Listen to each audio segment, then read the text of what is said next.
it's William Tincup and Ryan Leary. You are listening and watching the You Should Know podcast. We have Sean on today. Sean, how are you doing?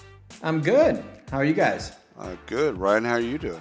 Fantastic. I'm happy to have Sean on. I am too. So this is going to be a kind of a fun bit. Sean has a show on the Work to Find podcast network. He does. I'm actually super happy about that. And he knows the rewards space. Actually, what we call total rewards now. It's been rebranded several total times. rewards. I mean, it's always interesting because there's the you go from base pay to short-term incentives to long-term. You become more altruistic as you go. Base pay, benefits, short-term incentives, long-term incentives, and my favorite, career. Yeah. World at Work 20 years ago, I think when I went, was comp and benefits. Yeah. So you had comp people, which are the different type of human being. And then you had benefits people, which is also a different type of being. So to be able to solve the algebra to satisfy both their needs was weird. And now you've got all this other layers on top of it. So and you do have, people forget, the small, mid-sized companies. They have to do all that and other stuff. I was presenting in Carolinas like a year ago, and I was going to present on compensation planning, and I'm like, I'm the shit. I'm talking about compensation planning. This is the most important stuff ever. And the lady's like, hey, before Sean comes up, let's make sure we remind you guys about the next 4 months. And it was 401k enrollment, benefits management, office and space management, and active shooter. And I'm like, well, nobody cares about me now. Thanks for that intro. I really appreciate that. Yeah, I'm going to be talking over their heads. Or it's futurism for them. Let me tell you what's going to happen in 10 years, which, that's not a bad thing either. It's just about bringing it to be honest. A lot of total rewards, as we get in, is there's the blue sky rainbows and unicorns aspect of thinking about it from a consultancy, and then how do you, with limited budget and money, actually practically, whether you're running the HR or you're in comp, how do you actually make things happen that can drive the business when in a practical fashion, as opposed to what you might read somewhere. So we didn't do we didn't do introductions as well as we should have. So Sean, would you do us a favor, the audience a favor, and introduce yourself? And for the audience, as you listen, this podcast is about the state of total rewards. So Sean's going to be able to kind of give us a little bit of knowledge around like where we're at. So take it away. So my background, that's what you want? Yeah, Tell us who you are. I know. Well, as you pull up a drink, because William, that's nice. It's long. He's bourbon. Like, I got time now. It's gonna be a while. It's all bourbon, baby. Yeah. So the way I explain it is, I've been in the HR space since last millennium, from TA to comp, Ben, even expatriation, global mobility. I started. Actually, sad news. It makes me really sad. I started really in the space with Monster. I was at Fidelity doing some work, building 401k as a developer. That's where I came from, and then was early with Monster, which is now, I don't know, jumping in the same. Jumping in the same coffin with Career Builder. I think to go, to take it down as a team. Yeah. And then places like Mercer and Korn Ferry and Air Inc. and a little different bent. Having come from development, product management, that side of it, and looking at it, and also is probably one of the least educated people in the space, a little more blue collar-ish. The only thing I haven't done in the space is be a practitioner, and I usually tell people I have not been a practitioner, mostly because that job looks like it completely sucks. You've got to put these plans together and then deal with all the people. And I don't think it's this for me. Because I have actually been asked to lead HR for companies, and I don't think it sucks as much as I think it's an unwinnable game. It's the IT, people say IT, it's the same thing. It's kind of like if you're in HR, how many times has HR gotten an email that says, hey, thanks so much. I really appreciate you guys. Payroll has been spot on for 52 weeks and, for 12 months in a row. Like, you don't get those emails, just like IT doesn't get an email that goes, hey, wanted to let you know for 12 months, email's been great. Spot on. I sent it. It shows Thanks up. Thanks for the uptime. Yeah. Appreciate you. Thanks for the uptime, baby. I actually think, I say it sucks. For me, I don't know that I'm built to deal with the people and the problems and that, I like to think I have some EQ, but I think there's a special No, place for those people in HR that's to that's put where I themselves in would. there, because I would be like, I'd be so fired yeah, Yeah. just So because of that particular thing. It is Ryan knows this when we talk to clients, people that actually pay us for things. If ever there's a moment where they say, William would really like to get your opinion yeah, on dot dot dot, I and it's mute like him. he literally takes it deep. He's like on chat with me. Please don't. Like, You please remember that stop. they pay us for the love of Jesus. Don't tell them. Because I don't have There's that gene. levels. There's levels. I There's know, levels with no, William. But well, it but gets yeah. to a there's point this. I'm like, stop. Oh, Just stop. it just So it's a natural state. So yeah, being And in it's so interesting. It's interesting because, what makes that spot really interesting is I think there's all those surveys about what's the most important thing in someone's role. And I think anything that doesn't say pay is bullshit. Anytime they yeah, say it's wellness, it's whatever. I'm like, you can take 10% of that away. That's come on. fine. If you I'll take pay you to half be a well. percent away off everyone's Yeah. pay and then go wait in your office, I'll show you what's the most important. And it's super personal, right? I mean, and I think that's the thing when you talk about total rewards, it gets very programmatic and everywhere else. But when you go and you do raises, especially raises, when you get hired, there's the issues with getting hired in that rate. But if I have to go, tell Ryan, and I work with Ryan, Ryan, you were kind of marginal this year, and based on this formula from Total Rewards, I'm going to give you almost enough to cover the Netflix increase. That's a tough discussion. yeah. But actually, it's not that discussion, I tell people, that makes it problematic. The next year we work together every day. You come to work, you're like, Sean sucks. On top of that, you're probably like, every time you go to Netflix, you're like, Sean sucks. He didn't even cover the cost of this. And so how does that work? Which is why I think HR gets thrown under the bus a lot with why it is. I don't think it's because, I actually think managers almost should. And so the argument I've been using when we talk about Total Rewards is Total Rewards HR should be stronger in their communications. And I call it painting the bus. You need to paint the bus, decide what time you're going in front of the bus and at what stop you're going in front of the bus. You know, and we talked a lot about this before, William, before we jumped on. I don't think anybody's people strategy is to hire stupid people, right? I mean, most people are attempting to hire smart people. And so if you do a good job communicating out through the year that, hey, if you're not doing a great job, if you're already paid higher in your salary range, you're not getting as much money. So now when I have that conversation with Ryan, sorry, Ryan, you were on the right, so it was you. Yeah. Ryan, Okay. even if he's not doing a great job, he's probably smart. People hire smart people. He comes into the meeting with an expectation of like, this isn't going to be awesome. Because normally the communication for Total Rewards has been, hey, this year our increase is only going to be 4% or 3%. And if you don't communicate otherwise, Ryan, he jumps into the meeting with me thinking, okay, he's already done the math. 3% of my salary is, you probably make around $1 million a year, Ryan. So About that. you're thinking, Little yeah, less. so you're probably thinking like, hey, 30K is my number, right? That I'm going to have that year. So now when you come in and I'm like, bruh, not a great year, we're giving you $1,000, the delta of expectation is the problem in the Total Rewards piece. And it's personal because you're like, I value myself as the average of everybody else. Usually And you're, overvalue, but go yeah. ahead.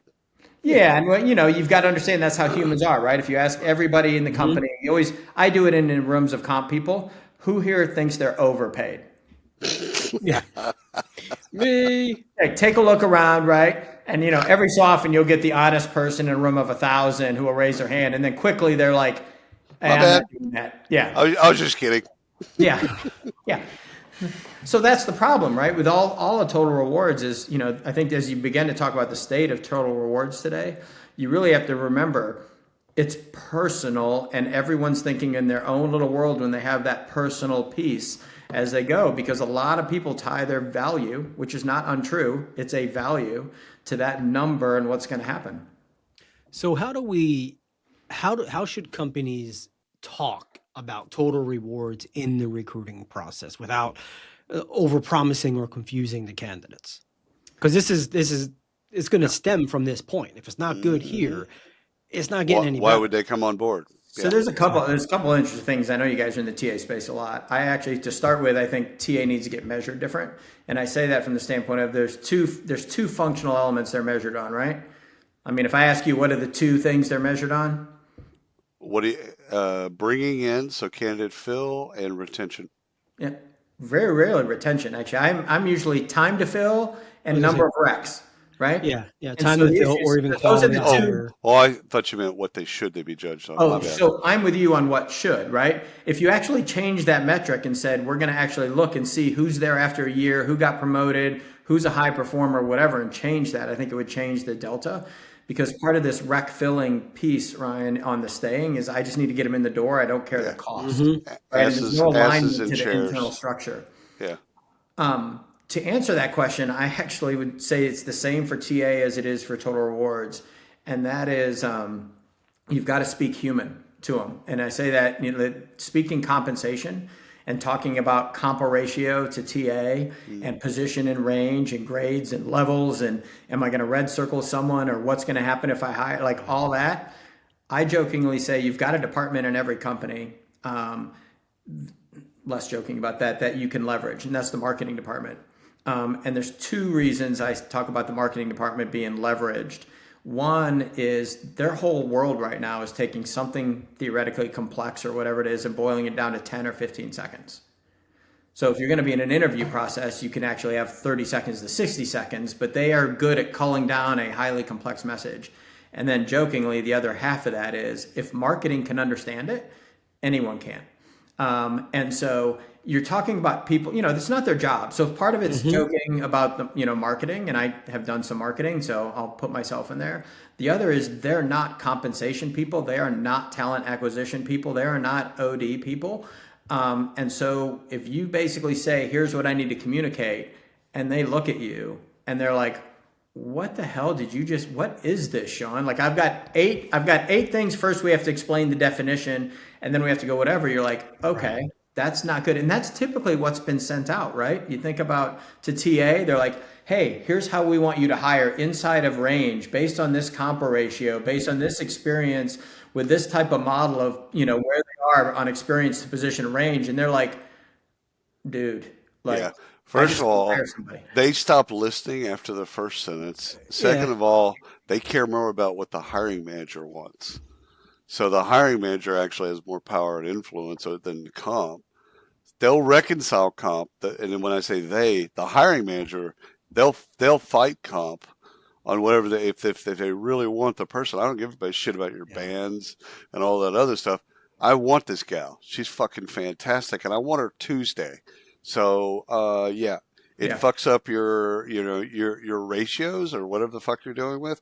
Yeah, stop caring They about don't that care. Yeah, long you're And going time to ago. create, the answer there is, of course, a lot of people will say, like, William, I know you want her on Tuesday, but that's going to create a compression issue later. And they're going to be like, yeah, I don't even care what that is. And I said yeah, Tuesday, I don't Tuesday, know what it is. I don't care Tuesday. what it is. And recruiting's not tied in the comp at all in these conversations. No, They're and so I want to get your take on this too, Sean, because I they feel live they, like they live in two different caves, Ryan. they do. And Yeah. coming from the recruiting world, we we rarely spoke about compensation.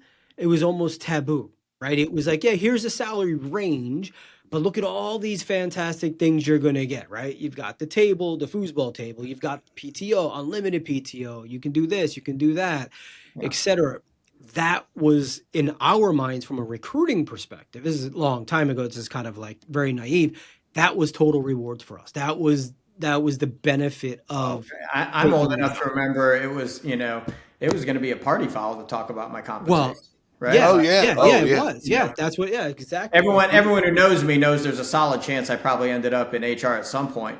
And, talking about pay was one of those. yeah, And Sean, actually, we Sean, never talked about could you pay. come down to HR real quick and Yeah, again, yeah, we never talked about pay. It was couldn't almost it was don't talk about pay in politics. I think that they were well, sex and religion would be the other two. But the thing is I think the reason that we didn't talk about it is we thought we were over being paid more than everyone else.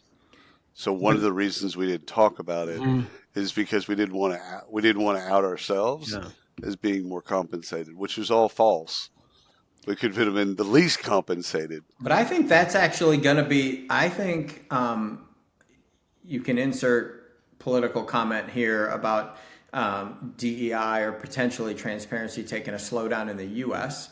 Yeah. But there is legislation here and in Europe around transparency. And there's two pieces of transparency that I think are going to drive this connection and rewards that will help.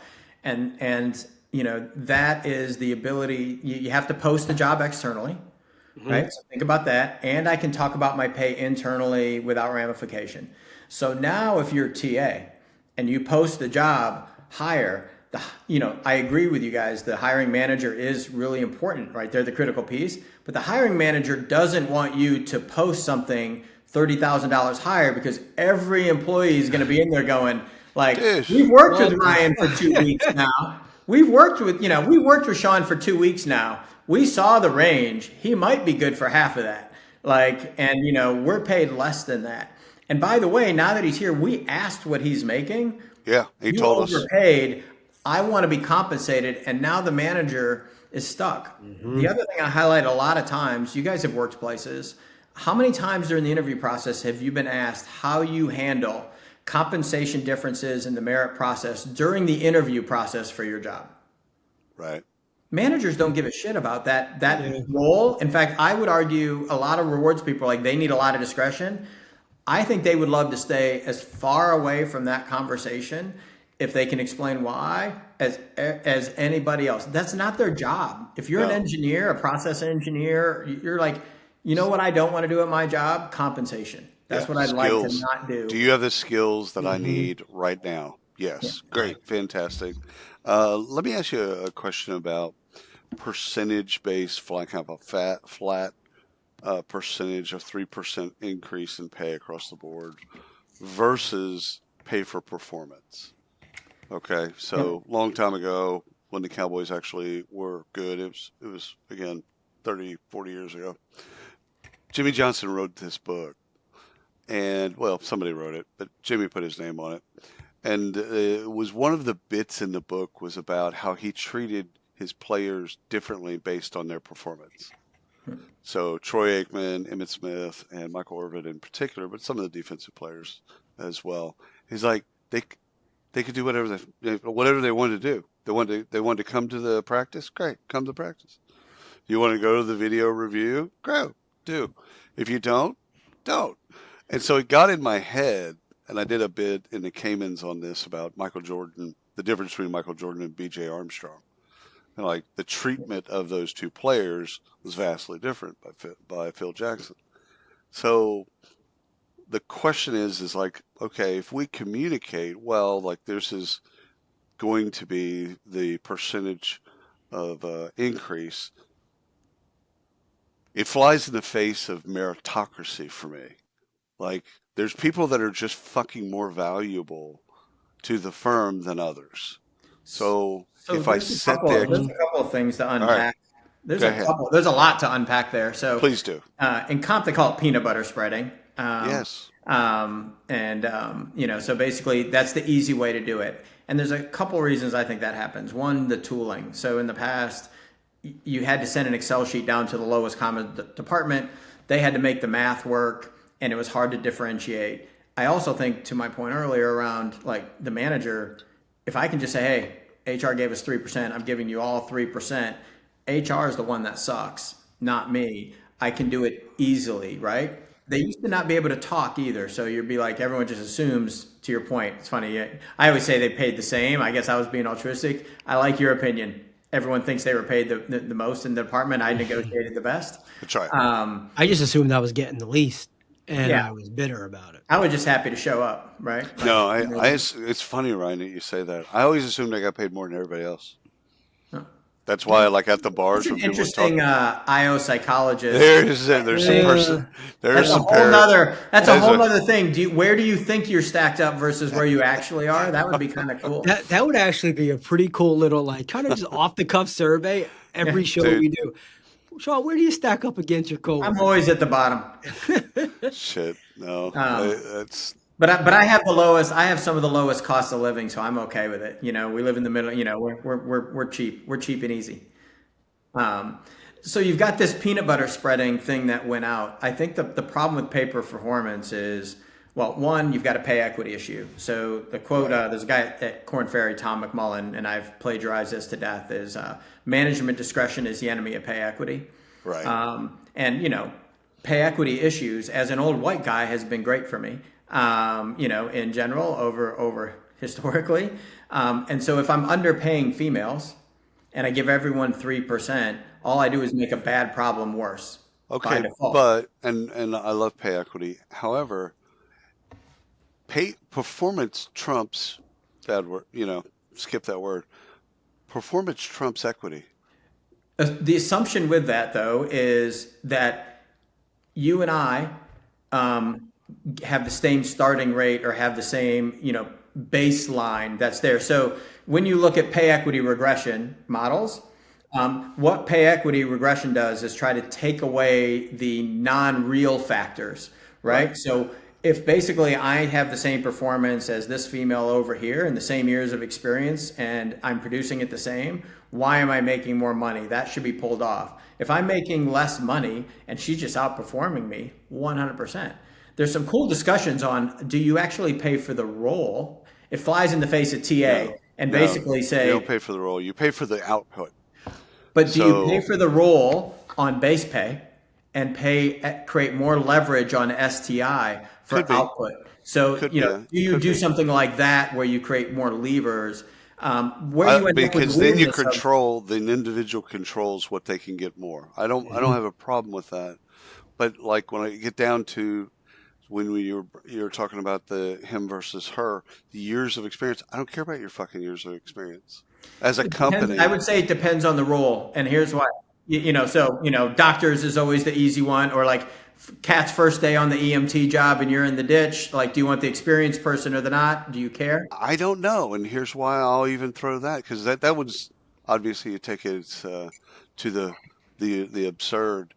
But you know what? The kid that just came out of college has all the new shit. The guy that's And been I the would guy also that argue the the guy. Python, my resume is a good example where AI would trip up. I've slung a lot of code in my days.